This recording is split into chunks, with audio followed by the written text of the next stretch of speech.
Hey listeners, thanks for dropping in. I'm Christy. And I'm Melissa. And this is Buried Motives, where we dig deep into the details of some of the most gruesome Dirtbag murderers.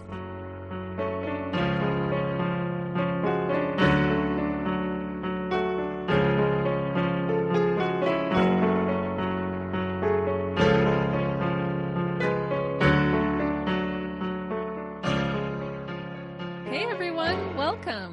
Welcome back to Buried Motives. We're excited that you're here. And we're here. And that you keep coming back. We appreciate that you spend time listening to us. Nobody else does. Our children don't listen to us. That is factual. Do you remember that Oprah episode where they were, I think it was a Mother's Day special, and one of the people from the audience got up and be like, 90% of it sucks and 10% is good. I don't know what the rest of you are going on about. Really? That's so funny. And she got like totally slammed over it. Oh, I bet she did. Yeah. And like, how dare you not think it's the most wonderful job ever? And I'm like, you go girl, tell the truth. It is the most wonderful job, but it is also the hardest job. The most tiringest job. Parenting is hard. It is hard. So all you parents out there listening, keep at it. You rock. And if you need a little break, listen to True Crime Murder with me and Melissa. That's what we're here for, to take you away, a little escape. A little escape, because these people are always having a worse day than you are. True. Or just the insanity of it makes your life seem a little bit more sane. That's right. Okay, now let's get into it. I'm not laughing anymore. Okay. You can get into your case. Sorry, I fed Melissa cookies before we began today, so she might be on a bit of a sugar high, which is great. No yawning in today's case. Right. Maybe a lot of chair shifting, though. Woohoo, let's go. That's true. My chair did squeak last week, so anyone who listened to last week's case, sorry. If you heard some squeaks, that was me. She was Nancy. Yeah. So I must start by saying I didn't pick today's case. Today's case picked me. Ooh. So let me explain. My first idea was to cover John Wayne Gacy, the OG killer clown. She's gonna do it. But no, I got too freaked out too early in the process. It is rare for me to get freaked out by a case, but I have genuinely feared clowns since childhood. Anybody who knows me can attest to that. We're always coming up with ways to scare her. Yes, and clowns will do it. So no. Sorry, you guys, you have to listen to that somewhere else, or Melissa has to do that case because I couldn't do it. I think the best is that your neighbors put that big clown thing up in their window at Halloween. Oh my gosh. Seriously. Okay, I came up the stairs from doing laundry, and at the side of my house looks into the front of somebody else's house.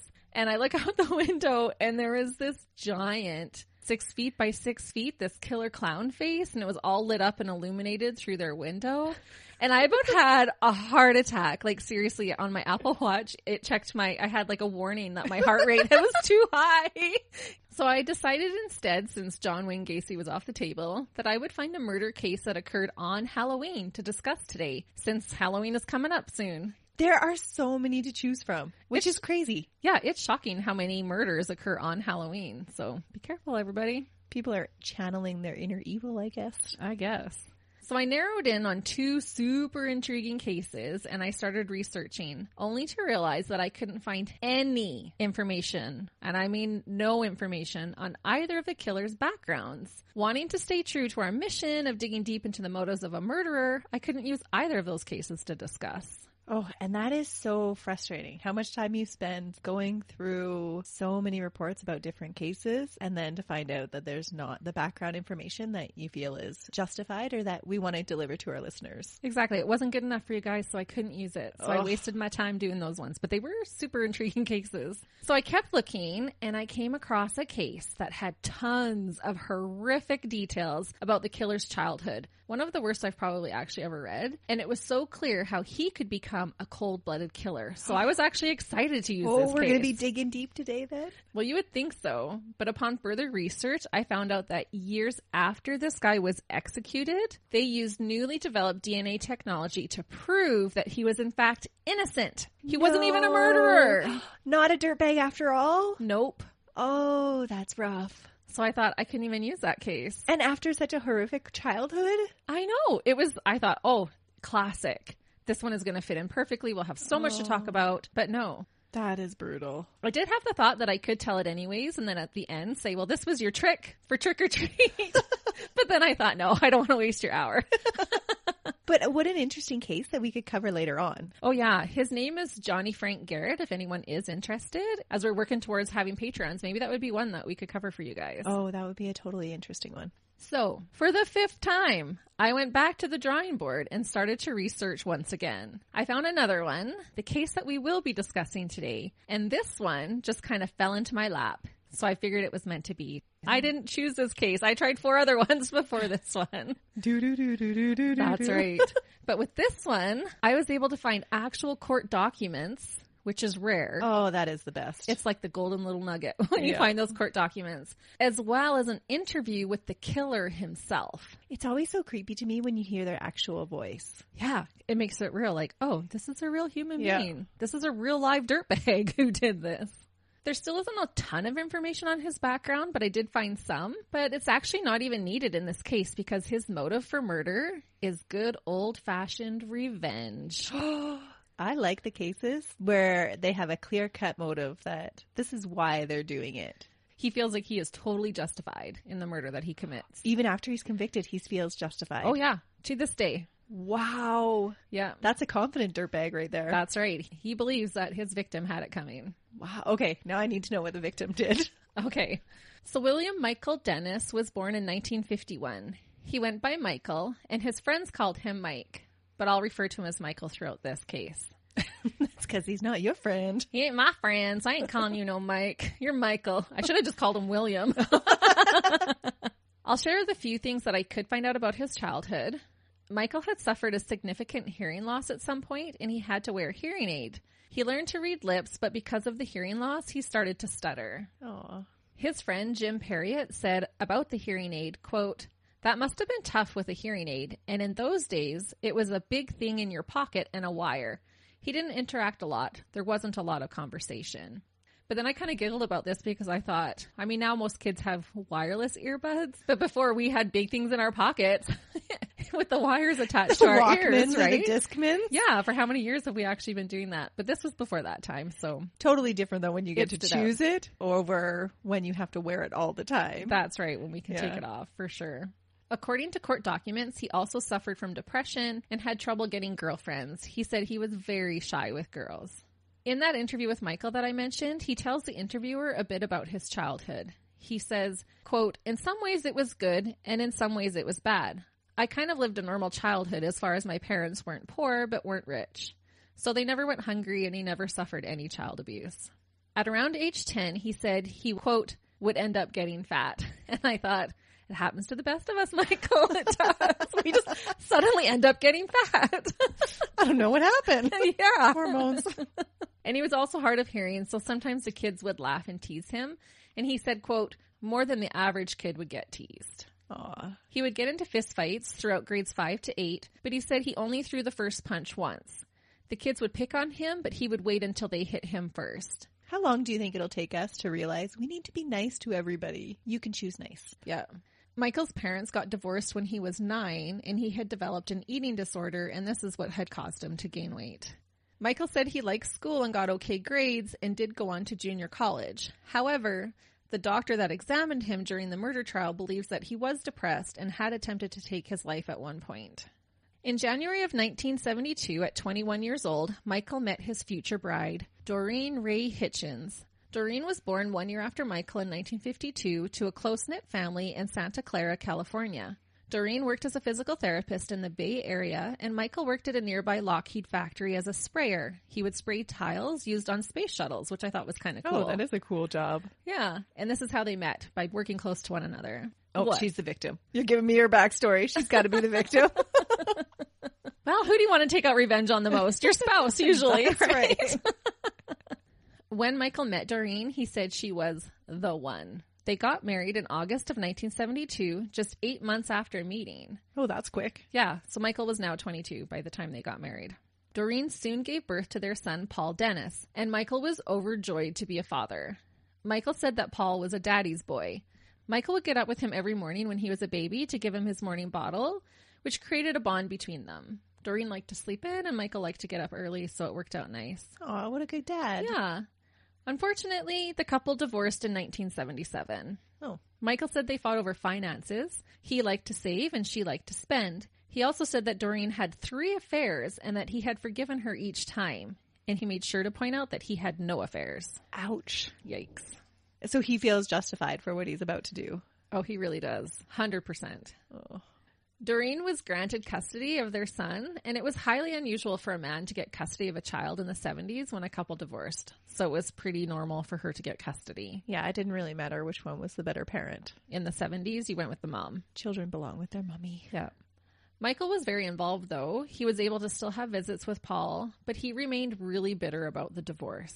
Especially because he didn't think it was his fault. He just listed a whole bunch of reasons why it was her fault. Yeah, he just wanted to save money. She wanted to spend and have affairs. According to him. Yeah, exactly. I was just going to say. According to him. That's his side of the story, and we all know that usually the truth lies somewhere in between each person's side of the story. Yeah, that's right. And a lot of this, because I was able to find that interview with him, a lot of it is his perspective, which is good because that's what we're talking about is the motives. Like, why is he doing this? That's why he did it. Having his perspective is great. That's what we want to talk about. And really, it doesn't matter what the actual facts are. He committed this crime based on his perception of what those facts were. Exactly. So even if he had misconstrued them, those are still his reasons why he committed the crime. Yeah. These become his core beliefs. Yeah. They absolutely do. Michael said that Paul would run down the driveway to see him when he would go to pick him up from Doreen's house and was so happy to see his dad. Doreen moved on quickly after the divorce and married a local carpet store owner, Charles Herbert. Because she'd been dating while they were married. She might have, because it said it was really quick. Yeah. They got married like right after the divorce. Well, you said she had 3 affairs. So she was already allegedly playing the field. Yep. Yeah. So this doesn't look good, no. Right? When he's accusing her of affairs and then she moves on really quick afterwards. Yeah. The 2 of them, Charles and Doreen, they had a daughter together in November of 1979 named Deanna, and they raised her together with Paul. What's the math? From when they got married? Yeah, because that sounded really quick to me. Because, they divorced in 1977. Yeah, okay, so they remarried right after, but didn't have the baby till 1979. Yeah, she wasn't pregnant at the time. Okay. Michael lived only 6 blocks away from the now Herbert family, which was about a 6-minute walk. During the interview I listened to, and the interview, by the way, was Unforbidden Truth. It's another podcast, and that's where I found it. Michael claims that Doreen and Charles were taking drugs and that Charles was a cocaine addict and an alcoholic. He said that one of the reasons Doreen might have left him was because he was pressuring her to quit taking drugs. So again, I'm not sure if this is true or not. It's just what he said in his interview. And was there anything in the court documents that alleged that she was an addict or? No, there wasn't. But I don't know what there would be in the 70s. But again, this is what he believes at the time. This is what he believes, yeah. Life would take a detrimental turn with rippling effects for all of those who were involved in February of 1980. Sadly, little 3-year-old Paul would climb through the fence surrounding the family pool at the Herberts' property and drown. Oh, no. This is what sets everything in motion. That is tragic. It's so tragic. Doreen was home at the time, but unfortunately did not notice until it was too late. Paul was taken to the hospital, but would never recover. Michael talks about this event in the interview, and I will summarize for you what he said. He explained that he got visits once a week with his son. He would get him from about 10 a.m. to 1:30 p.m. On the day that Paul drowned, Michael had him for his visit. They went shopping, they had lunch together at his house, and they played with the toys that he had given him for Christmas just months prior. He took Paul back to Doreen and Charles's house at 1:15 that day. Paul was upset and proceeded to have a temper tantrum. He didn't want to leave his dad. Michael had to physically pick Paul up and take him into the house because he was working swing shifts and he had to go to work. This was the last time that he would see his son alive. Oh, that is so sad. Yeah. Because you can just picture him like ripping him off of his body to leave him there. We've all had to do that with our kids, right? Where you're leaving them screaming and crying and he would just feel like if I hadn't left him. Yeah. So at 2:02 p.m., just 47 minutes after dropping off his son, Doreen would call the fire department for help. Doctors said that he was under the water for at least 20 minutes. So like right after he got dropped off. Yeah, like within 20-some minutes after dropping him off, Paul ends up in the pool. Because it's just 47 minutes later that call goes into the fire department. No wonder he couldn't be brought back. Yeah, no. Paul never did regain consciousness. Machines were breathing for him in the hospital. And after 6 days on that life support, Paul had a major heart attack, and the doctors said that he had no chance to live, so they took him off of the support. That is such a hard decision. Yeah. Michael said it was, quote, the worst moment of his life, having to let him go. Yeah. which we can all imagine it would be. Paul drowned on February 7th, 1980, and was pronounced dead 6 days later on February 13th. To say that Michael took a downward spiral after the death of his son would be a huge understatement. For the preceding years, Michael's life and health deteriorated.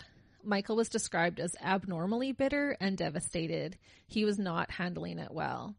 A year after the drowning, Michael ended up filing a wrongful death suit against Doreen and her husband. He felt Doreen was to blame. Ouch. I know, your face. I looked at Melissa and she's just like, oh.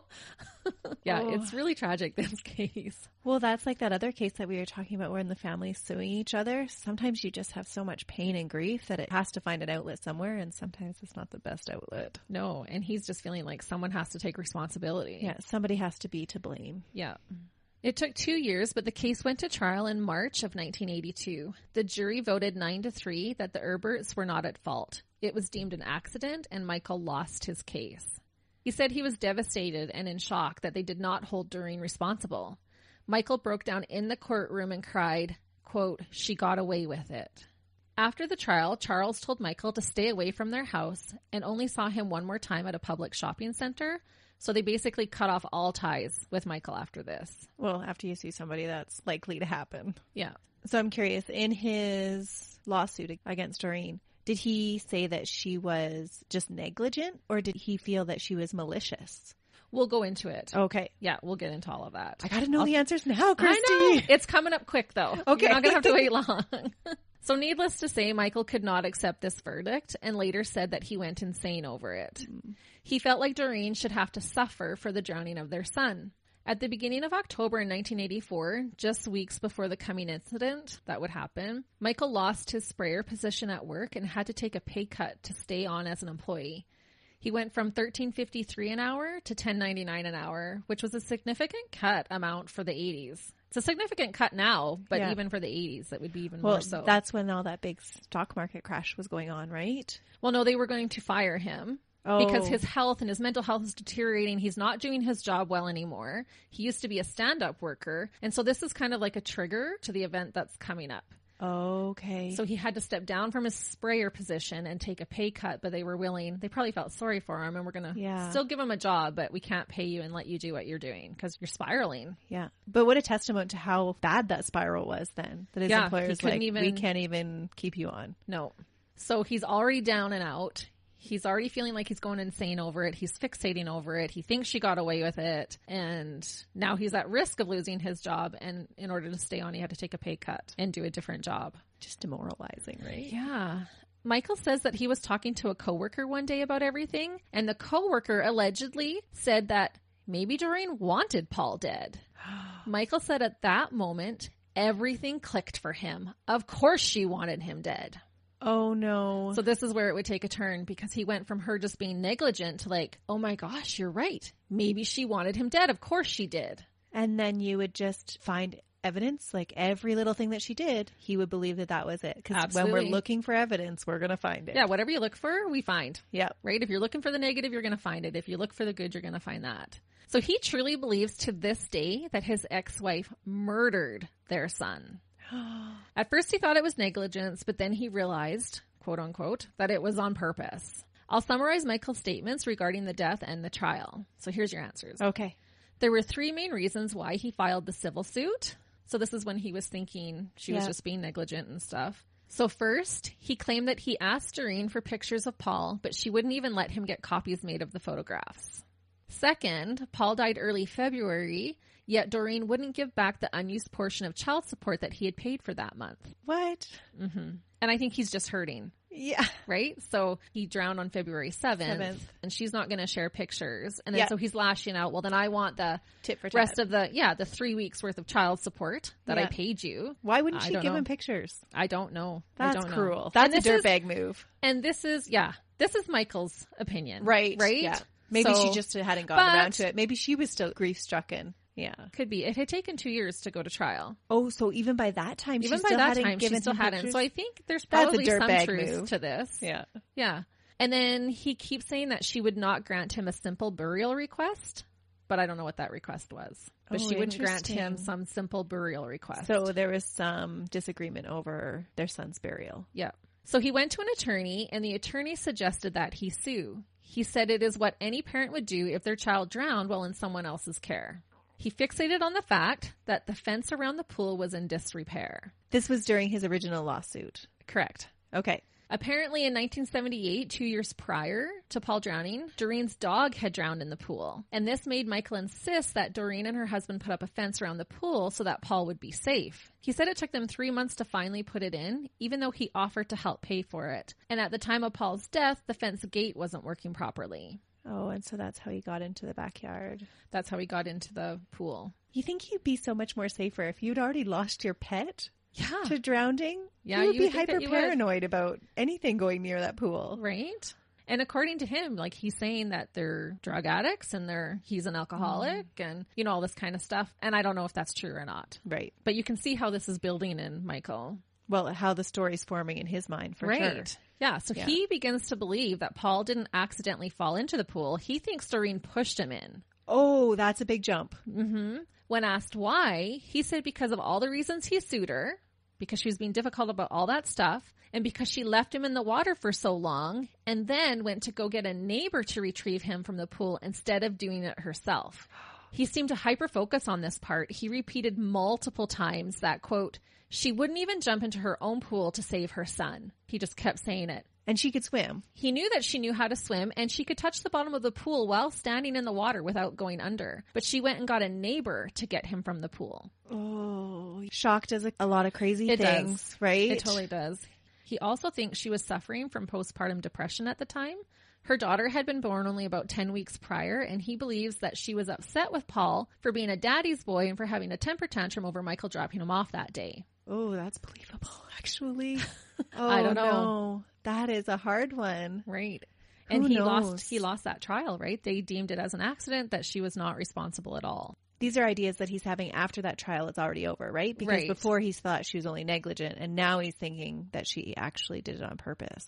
That's crazy, though. Mm-hmm. Like, you can see how he's beginning to believe these things. Yeah. Like, it does sound like it's a believable story. When my brother was, I think he was 4 at the time, he fell in a pond, like a frozen pond. He was playing on the ice, and him and a friend went through the ice and into the water. And my mom did not second guess. Like, she was in, she drug him out, and then she fought to pull the other kid out. And so I'm trying to envision in my head, why would a mother not jump in after her child? Yeah, why would you go get a neighbor? But shock would explain it. Or if she really did have postpartum depression, that is such a sad, sad mental illness. And maybe that would have played into it. Yeah. And who knows, maybe the neighbor was right in the backyard.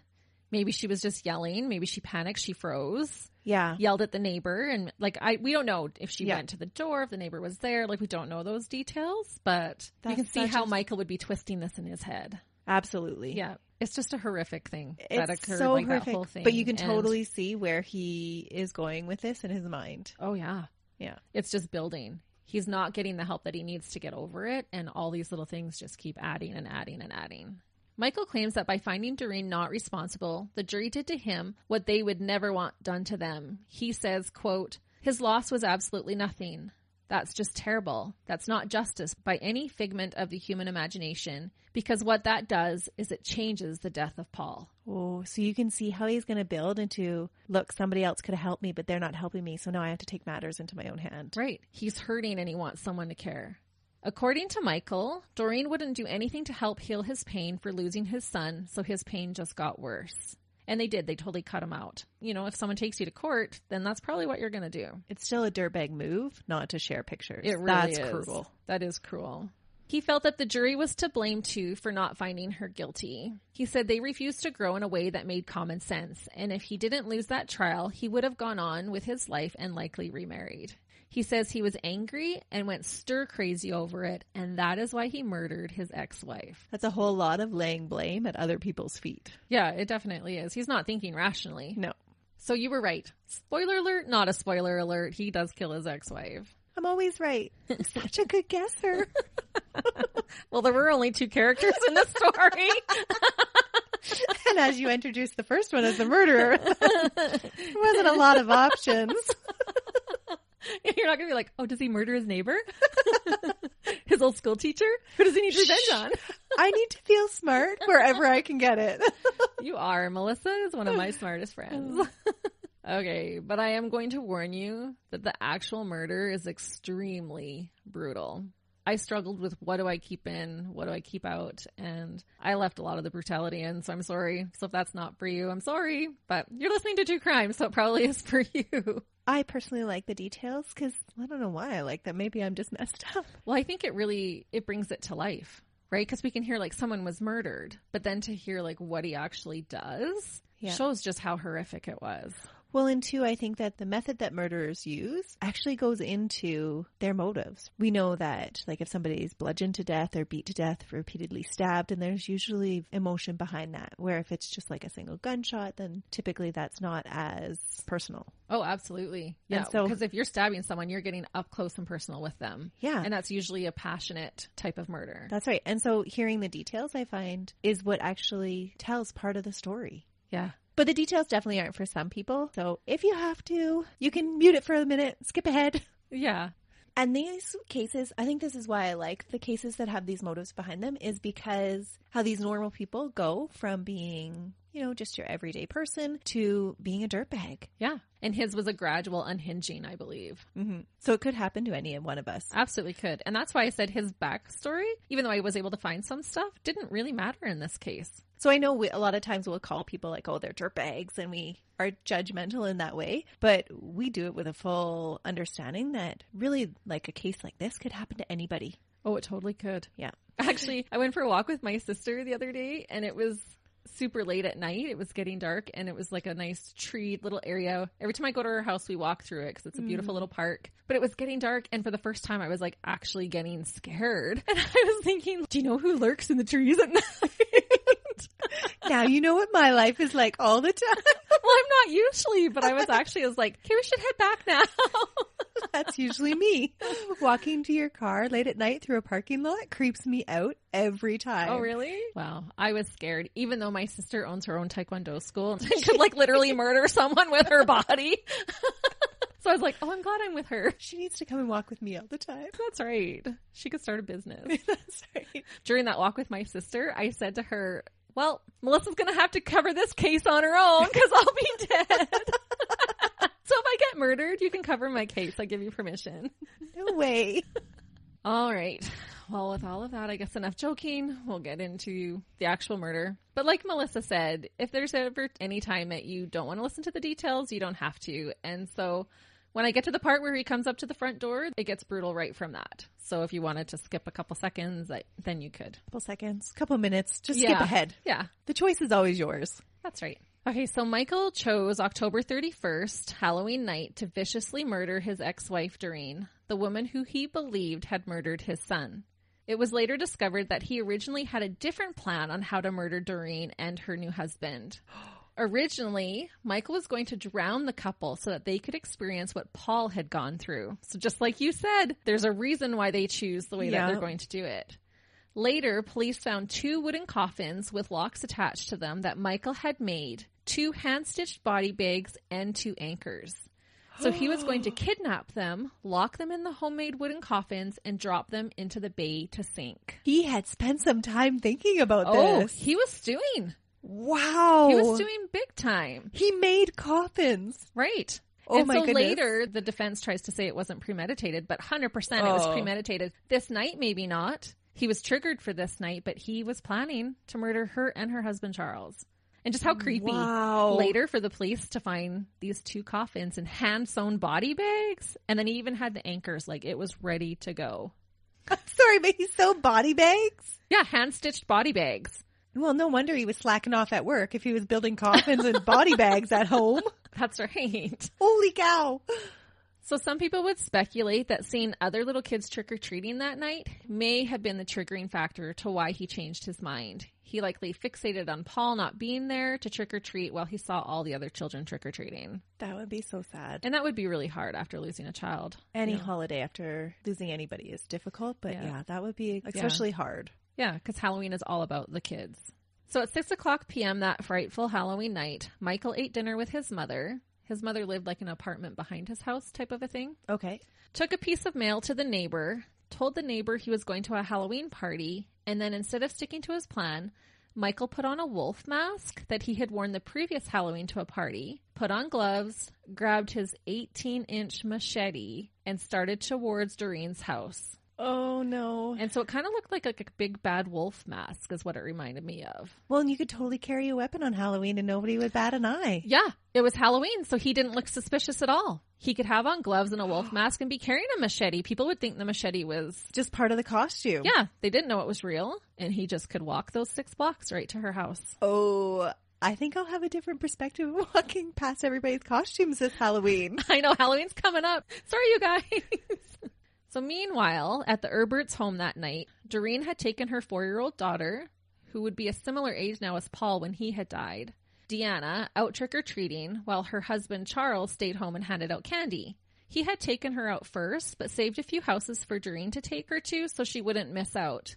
And the reason was because Doreen was 8 months pregnant at the time. Oh, dear. So I imagine it would have been hard for her to take her daughter around the entire night. But her being 8 months pregnant makes this murder especially horrific. Oh, that is awful. Yeah. So I'm sorry, you guys. It's going to get worse than you thought it would. And I'm thinking, too, like, I wonder if he was thinking at the time, like, look, there she is taking her child out. Like, she gets to still experience that joy of trick-or-treating with her child, and he has no child. Yeah, and her daughter Deanna would be around the same age, really close to the same age as Paul was when he passed away. That would be a huge trigger. So Doreen had reportedly experienced 2 miscarriages before getting pregnant with her soon-to-be son. The boy was due in early November, so soon after Halloween, and everyone in her life was excited and overjoyed about it. So she was more than 8 months pregnant then. If he was due early November and it's already the end of October, that's like only a couple weeks away. Like 8.5. Yeah, she would have been closer to 8.5 months. So she's almost full term. She's almost full term. Wow. Yeah. Oh dear, I don't know if I can do this. Sorry. This case chose me. I didn't choose it. I tried 4 other cases before this one, so... Doreen's sister said that Doreen was under 5 feet tall, so she was, quote, as far out as she was high. Okay. There's pictures of her pregnant, and she looks like she's ready to have this baby any day type of a thing. Yeah. Michael reportedly had no idea that she was pregnant since they had cut off all communications after the civil suit. When Doreen returned home with Deanna, Charles left the house to go purchase more candy and to stop at the liquor store. It was estimated that Charles was only gone for approximately 15 minutes, but that was all the time that Michael needed. Oh, no. Around 9:00 p.m., Michael walks up to the Herberts' house and aggressively knocks on the door. Thinking it is a trick-or-treater, Doreen opens the door with her little girl by her side. Oh, I never even thought about that. That it's Halloween. Yeah, you just open your door to anybody. Yeah. And if they're wearing a mask and holding a knife, they're trick-or-treating. So she opens the door, and Michael says to Doreen, "You killed my boy. I'm going to kill you." So he wanted her to know that it was him. Oh. Doreen yells at her daughter to hide, and little Deanna runs and hides behind the couch.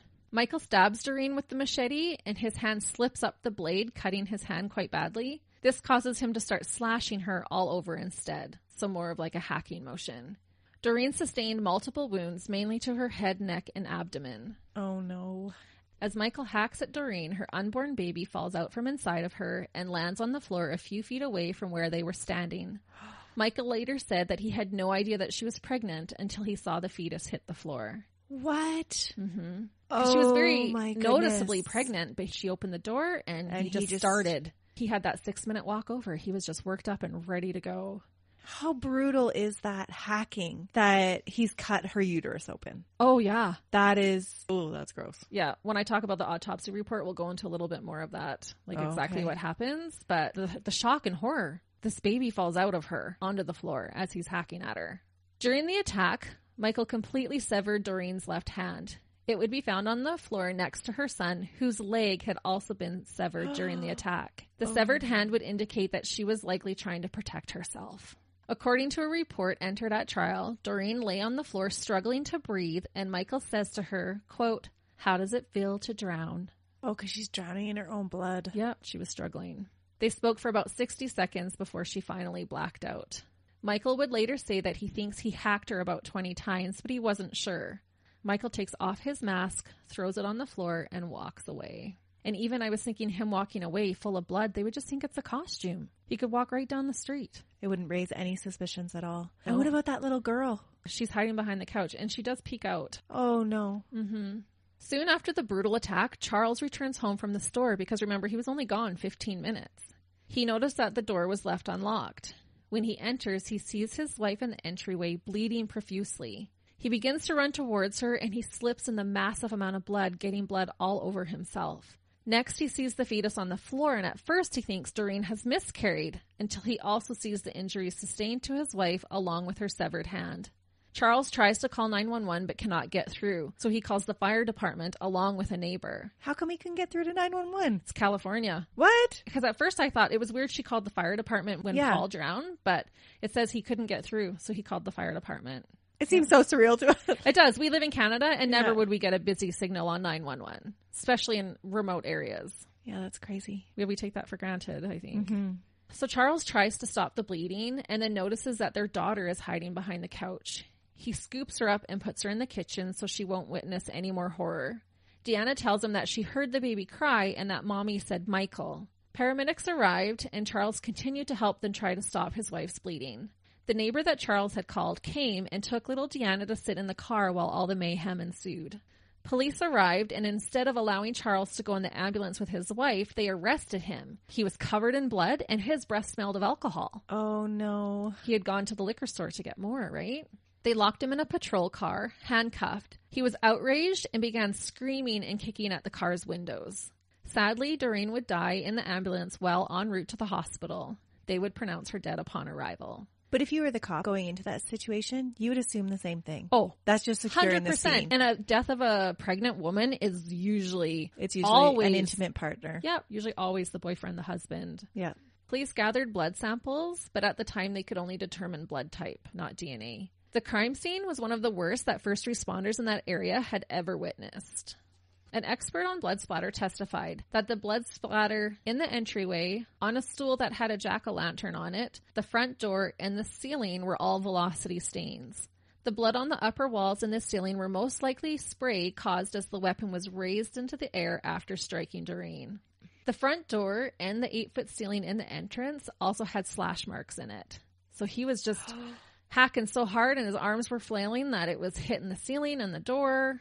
It was just a massacre. He wasn't even just stabbing her. He was just going insane. Yeah, and he would have had to raise his arm way back behind him to hit the door, bring it forward to slash the ceiling, and then land it on her. Oh, my goodness. So he was putting all his effort into it. Police found the wolf mask in the corner of the front porch area. About the crime scene, Jamie Saldivar, a former San Jose police officer who worked the case, said that the first officer to arrive at the scene said over the radio to the other officers to kick it up because something was really wrong. His voice was shaking, even though he was a seasoned officer. He continued to say that it was gut-wrenching. It looked like something out of a Stephen King movie. Halloween night, jack-o'-lanterns lit all the way up the stairs, and then inside where the body was, there was 2 inches of thick coagulated blood everywhere. He remembers his boots sticking to the blood. He recalls that blood splatter was everywhere. Everything was red, and apparently the smell was horrendous. What we put our first responders through, I don't think we've ever talked about that, but it's horrific for the victims that lived. But these first responders that are the first ones on the scene, they go home to their families and have to process these memories somehow. So how horrific for those police officers on that scene. Yeah. And then because it didn't happen to them, they just have to kind of go along with their life, but they still viewed it all. Absolutely. And it's difficult. And even as a seasoned officer, he's saying it was one of the worst. That's one awful. of the worst they'd ever seen. Some of the first responders actually quit their jobs over this, both fire and paramedics. Yeah. They did receive therapy, but this officer says that there was no PTSD treatment then. We're more aware of PTSD now, but there's not a fix-all for it. And so many first responders have ongoing effects from the cases or the calls that they go to. And it's something that I don't think we ever, or most people don't even think about. No, we don't. Yeah, it's some of those other victims that you never associate. For sure. When asked about the murder, Michael said he didn't intend to hurt a child, and he wouldn't have killed her if he knew she was pregnant because he wouldn't kill someone innocent. He might have waited. He points out that in some cultures, however, it isn't illegal to kill for certain reasons, and they can kill without jail time. He said, quote, "I'm a good person." A doctor who examined Michael during the investigation would say that he had become delusional, that he had suffered a major depressive episode over his son's death that led to a dependent personality disorder. He definitely had a skewed view of thinking about it. Mm-hmm. But you know what I thought was interesting too? Michael claims that he didn't see color during the attack. He just saw black and white. Oh, so he had a total break. They lose their senses. So they don't have any sense of smell, sense of taste. Really?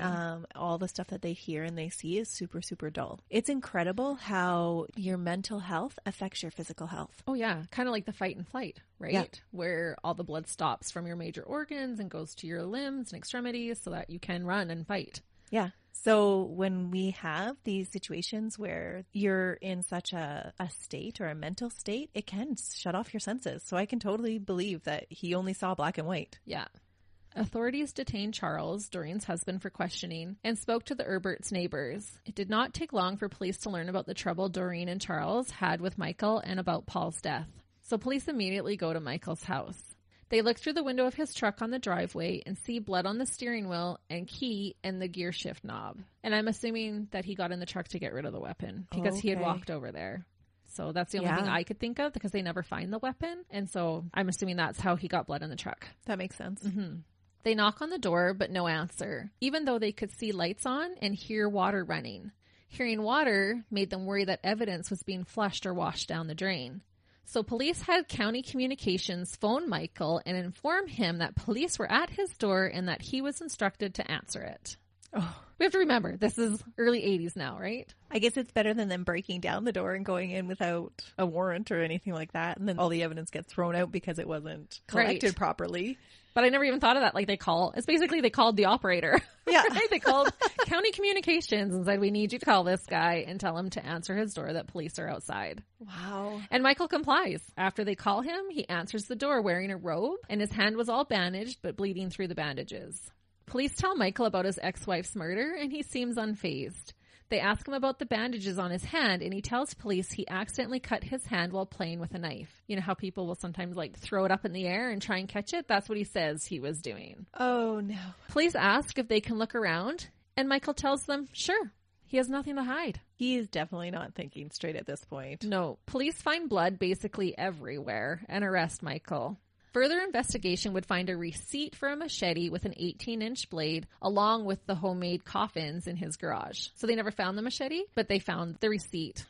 Michael denied murdering Doreen, and despite the evidence, he was released after 48 hours. What? They didn't have enough to hold him. They didn't have enough evidence. Nope. Circumstantial, I guess. Well, and they don't have like all the, like they're testing the blood, but he says he cut his hand. How do they know that's not his blood all over the house? Right? I don't know. That's pretty sketchy. Yeah, but don't worry. They let him go after 48 hours, but soon after the blood evidence comes back as a match to Michael's blood type at the crime scene. So he was arrested again on November 5th, 1984. And they probably kept him under surveillance. I'm sure. Time. Yeah. I'm sure. Police could also connect the wolf mask left at the crime scene to Michael. So I don't know if they found hair or what it was. But another receipt. He probably bought it at the same time he bought the machete. No, because he actually used this mask the Halloween previous for a party. Oh, that's right. And they had actually, I didn't have this in here, but they had interviewed some of his friends and different people. And one of the ladies. Pictures. There was. You can look online, him wearing the mask at a party. Because this one girl is like, yeah, he wore that last Halloween. And they were like, do you have any photos? And she was like, yep, here you go. Oh. And so there's this picture of him partying in this mask just the Halloween before. Which again actually shows some forethought, because had Doreen seen him on the other side of the door, she probably wouldn't open the door. But because he was wearing this Halloween mask, she probably didn't think about it. Oh, for sure. And he could walk right there. Michael's case went to trial in July 1988, so almost 4 years after the murder.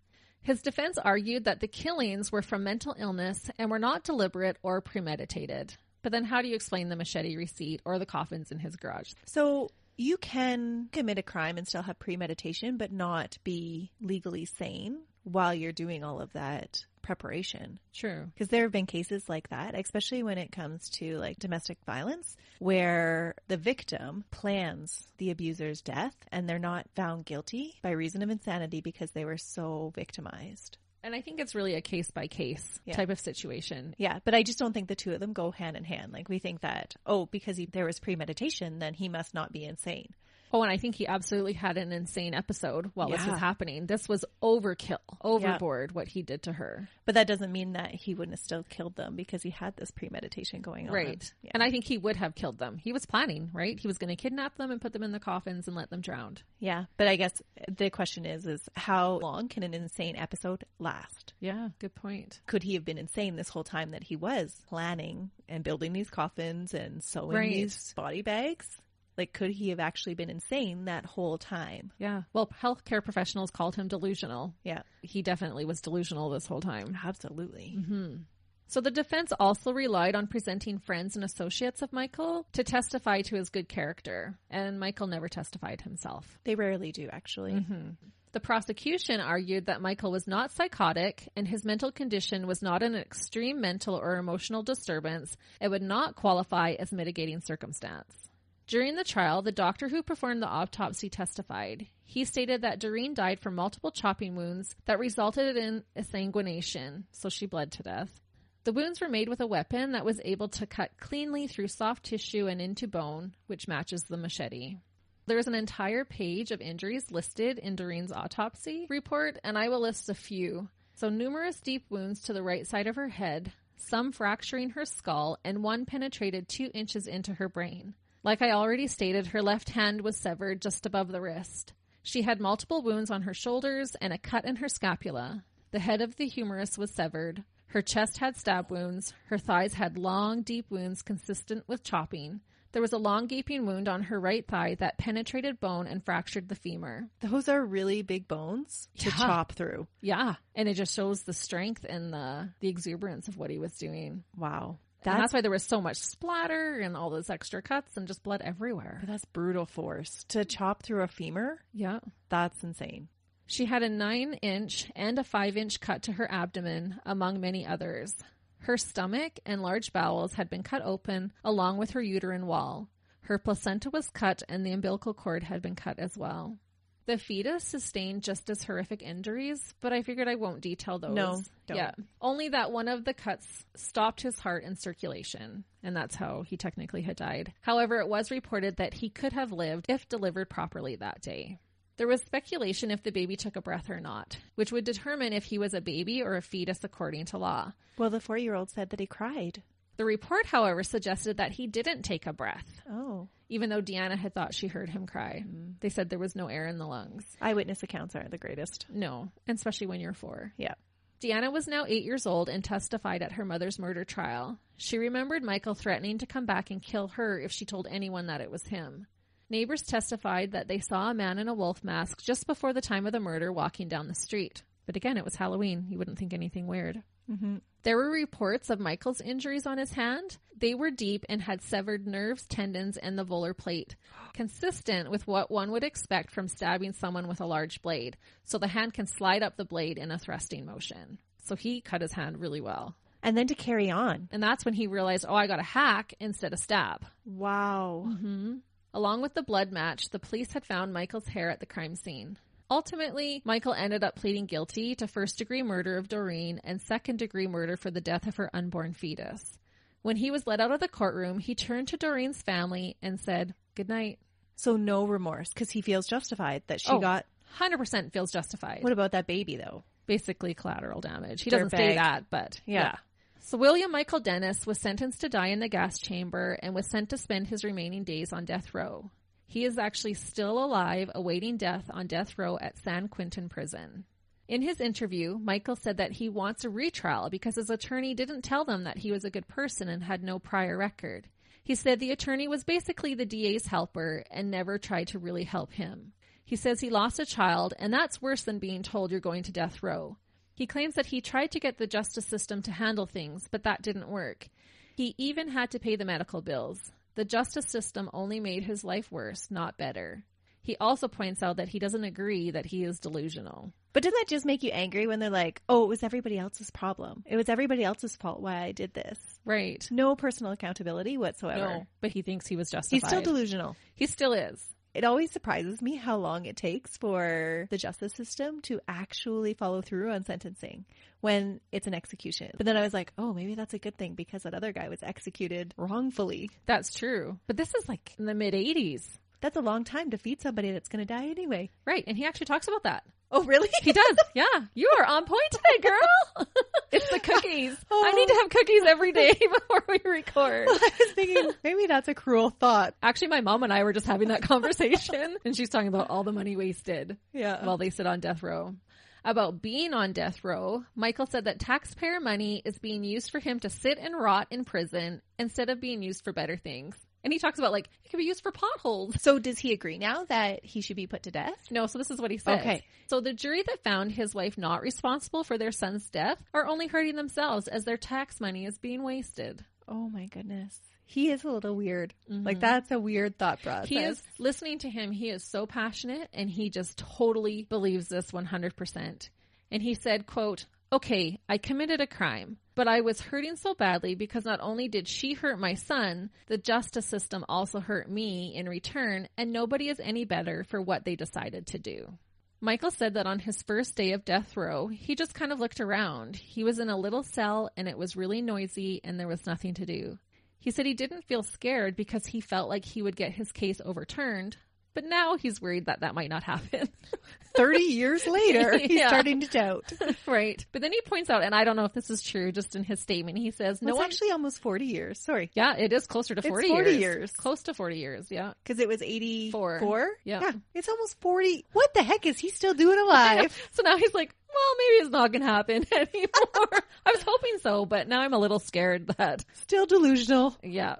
But then he points out, and like I said, I don't know if this is true or not, but he says no one else has gotten the death penalty for killing the killer of their child. So he doesn't think it should happen to him either. So Michael says he wants an advocate to help him. He says he is a good person, a kind person, and he shouldn't be put to death.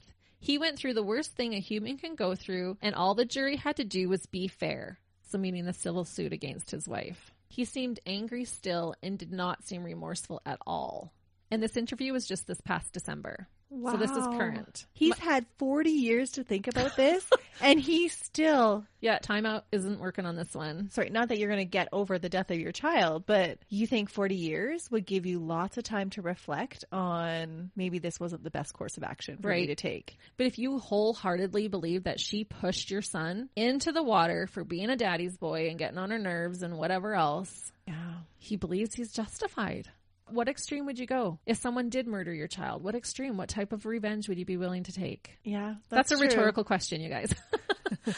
I would know. I already know what Melissa would do. Don't cross her.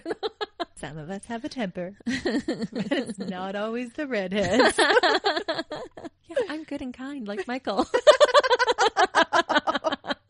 No, I'm not like Michael. I take that back. Michael's friend that I quoted at the beginning of the case about the hearing aid, he said that Michael has the best possible situation in death row. He gets out of his cell for 6 hours a day. He can hang out with 12 other inmates. They can play basketball. He gets to go for runs. They watch TV and sporting events together. He notes that it took him 10 years of perfect behavior to get on the list to get into that situation that he is now. So he's living a good life on death row. That just seems wrong. Right? It doesn't seem fair. Okay, so think of like a homeless guy or a veteran who doesn't have anywhere to live and is struggling. Yeah. And then Michael gets this great life inside prison. Like, yeah, he's in prison, but he's hanging out with his buddies. He gets to go for a run. They watch sporting events. He has a cook and a maid. Hey, what could I do to get jailed just for a month? Like, not a bad idea. I would like a cook and a maid. Right? And you could just like sleep and read books and then hang out with your friends for 6 hours, and then they would go away. Yeah, exercise and just nap. Yeah, someone cooks for you. They do the dishes afterwards. We better edit this part out or else we'll be convincing people to commit crimes. Yeah, don't use this against us later if something happens. So Michael's friend also says that all of this destroyed Michael's life and those around him. He has never heard him say that he was sorry for what he did to Doreen. So even his friend has never heard him say that. He thinks Michael deeply feels that he was obligated to kill her for murdering his son. That he had to avenge his son's death. You hear that a lot from other victims' family members, that they just need to make it better. Yeah, he was not going to get over this until someone had to pay, till she had to pay. And the courts didn't find her responsible, so he had to do it himself. How much more does that say about the victims' families then that can go on to forgive? Yeah. And this is a case that probably, most likely, was an accident. Oh, with Paul. Yeah. And so he can't forgive. Well, and you're right on the money, because wait. Okay. So Michael's cousin said that he would love to see him free. He says he's not a serial killer, not a psychopath, and only went insane for a short time. He wishes he could be more honest and strong like his cousin. He says if the drowning didn't happen, he would never have killed anyone. And do you think that's true? Would Michael have turned into a ruthless killer if his son had never died in such a tragic way? Without that catalyst event? Probably not. No. Yeah. Listeners, what do you think? Go to our Facebook page and tell us. What do you think about this case? Yeah. And again, I think it could happen to anybody. It's just that one event. That one triggering traumatic event. Changes your world. Yeah.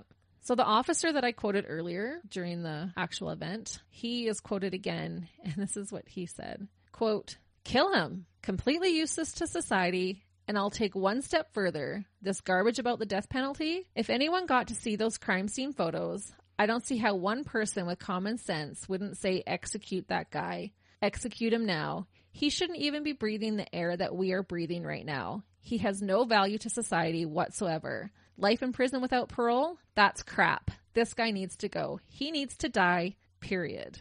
Those are strong words, but it's hard not to feel that way. And if you had saw that dismembered, unborn baby. Yeah.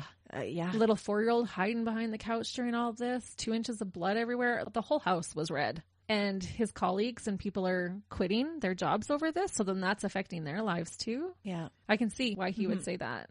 So before we end, just a little update. So Charles and Deanna, so Doreen's husband and daughter, and it's funny that you had talked about forgiveness because they say that they have forgiven Michael for their own peace of mind. Charles said in 2016, quote, "I want him to know we survived and we're making it. He hasn't conquered us." Oh, what a good attitude and what a difference in past that you can choose. Yeah, he had his wife and unborn baby horrifically murdered, and he didn't take the same path that Michael did. That's right. Yeah, we always have choices. So about Doreen, Charles said, quote, "Oh, she was an angel. When she smiled and laughed, you couldn't help not loving her. She was always giving." So Deanna is now an adult, the little girl who was 4 years old at the time. She says she pushes herself every day, and the harder it feels, the harder she pushes herself. She can't sit around feeling sorry for herself because that is no life. And I will note that she did receive therapy for her experience during the murder. And so again, we go back to that. You always have a choice. Like, she's not saying it's easy. No. But every day she makes a choice to keep going. And because she received therapy, she doesn't have to do it alone, right? Yep. You can choose to get help. And that's a choice to move on and to recover instead of doing what Michael did and going down the wrong path. Definitely. Doreen's father, before he passed away in 2007, said that his daughter's murder ruined his entire life and that he would kill Michael Dennis if he ever saw him outside of prison.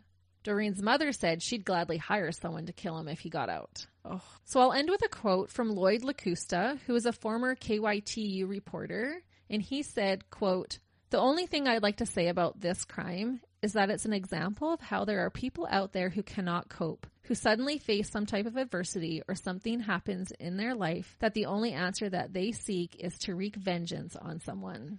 And I just thought that that was well said. Very well said. And just a testimony of the importance of teaching resiliency. Absolutely. And he does go on in his quote, I didn't share the whole thing, but to talk about if you see someone struggling, help. Yes. Try to help. Or if you are struggling, ask for help. Yeah. So sad. So many lives ruined because of one tragic event. Everybody has traumatic experiences and have things that we have to go through. And it is up to us to choose. Do we fight like Deanna did and you fight and you go through and you give forgiveness for your own peace of mind? Mm-hmm. Or do you go down a path like Michael? And choose revenge. Yeah. And it was a slippery slope. He didn't have anyone really, to help him through this. That's sad. We've never been in those situations, and I wouldn't want to ever think or portray that that's an easy thing to do, because it's not.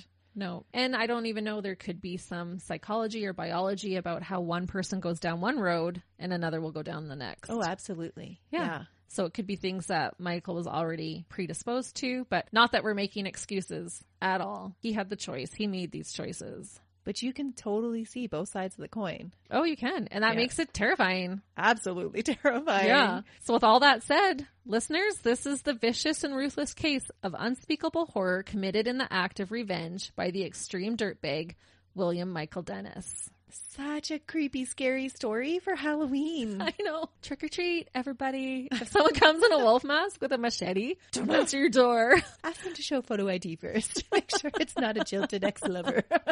Maybe we all need like those mail slots in the doors. And you can just shoot your little candy out those little mail slots. My bedroom is actually like up above the garage where like the front door is. I could just huck it from there. I could sit on my roof right there and tell the kids, open your bag. Here you go.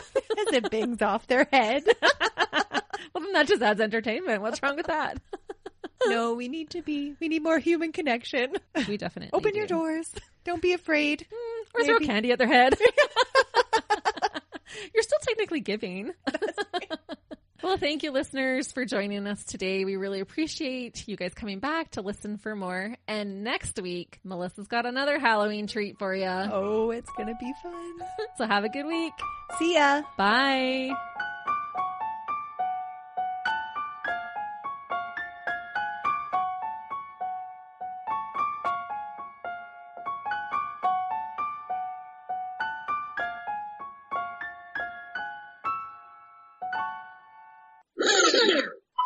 We're geniuses. That's right. All right. Well, to get into today, nope, not yet. I've got to stop laughing first. Take another drink. Eat another cookie. That solves all your problems. Eat another cookie. There's too many M words in here.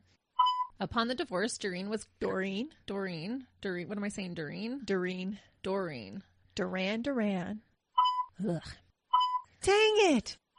Ain't nobody got no time for that. That's right. What is that? Is it the blender upstairs? Oh, it's the Vitamix.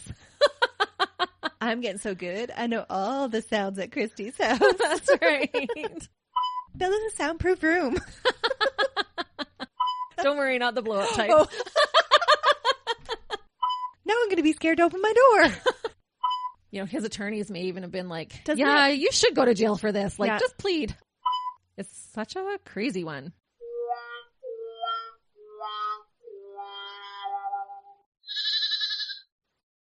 Another Sound Off Media Company podcast.